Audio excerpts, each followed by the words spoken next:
இன்னைக்கு இந்த வீடியோல டாக்ஸிக் படத்துக்கு நம்ம அப்படியே தான் பார்க்க போகிறோம். ஸோ இன்னைக்கு நம்ம யஷ் அவர்களோட பர்த்டே, ஸோ அவரோட பர்த்டேஸ்லாம் இப்போ அவர் பண்ணிட்டு இருக்கிற டாக்ஸிக் படத்துலேருந்து ஒரு கிளிம்ஸ் லிசன் பண்ண போகிறோம் அப்படின்னு சொல்லி டீம் அனௌன்ஸ்மெண்ட் பண்ணியிருந்தாங்க. போஸ்டர்லாம் ரொம்ப சூப்பராக இருந்துச்சு. இந்த ஒரு படத்துக்கு நான் ஃபர்ஸ்ட் அனௌன்ஸ்மெண்ட்லேருந்து இப்போ இருக்கிற எல்லா போஸ்ட்டுமே பார்க்க அவ்வளோ சூப்பராக இருந்திருக்கு. கிளிம்ஸை பொறுத்திருக்கும் கிளிம்ஸ்க்கான விஷுவல் குவாலிட்டி ரொம்ப சூப்பராக இருந்திருக்கு. ஒரு ஹாலிவுட் லெவலான மேக்கிங் குவாலிட்டி கிளிம்ஸை பார்க்கும்போது தெரியும் செய்யுது அப்படின்னு சொல்லலாம். இந்த ஒரு கிளிம்ஸை பொறுத்திருக்கும் யஷ் கார்லேருந்து இறங்கி ஒரு பார்ட்டிக்குள்ளே போகிற மாதிரி தான் இந்த ஒரு கிளிம்ஸ்லேருந்து காமிச்சிருக்காங்க. யஷோட பர்த்டேஸ்லாம் இப்படி கிளிம்ஸ் லிசன் பண்ணுவாங்க அப்படின்னு சொல்லிட்டு நான் எக்ஸ்பெக்ட் பண்ணவும் செய்யலை. நான் ஒரு out and out action fact ஒரு கிளிம்ஸை நான் ஆசைப்பட்டு பண்ணேன். பட் நான் இது கொஞ்சம் டிஃப்ரெண்ட்டாக இருந்துச்சு.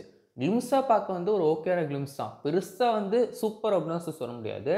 விஷுவலாக ரொம்ப சூப்பராக இருந்துச்சு. யஷோட ஸ்வாகெல்லாம் ரொம்ப சூப்பராக இருந்துச்சு.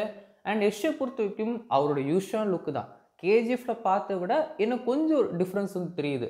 அவரோட ஹேர் ஸ்டைல் கேஜிஎஃப்ல இருந்ததை விட கொஞ்சம் டிஃப்ரெண்ட்டாக இந்த ஒரு படத்தில் இருக்குது அப்படிங்கிறது இந்த ஒரு கிளிம்ஸை பார்க்கும்போது தெரியும் செய்யுது.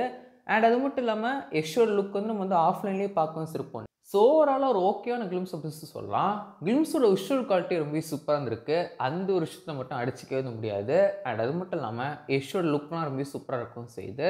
இந்த ஒரு படத்துக்கான அடுத்தது அப்டேட்ஸ்லாம் எப்போ கொடுக்க போகிறாங்க அப்படின்னு சொல்லி எப்படி பார்க்கலாம். இந்த வருஷம் இந்த ஒரு படத்தை தியேட்டரில் ரிலீஸ் பண்ண போகிறாங்க. அடுத்த அப்டேட்ஸ் என்னெல்லாம் டீம் கொடுக்க போகிறாங்க அப்படின்னு சொல்லி எப்படி பார்க்கலாம்.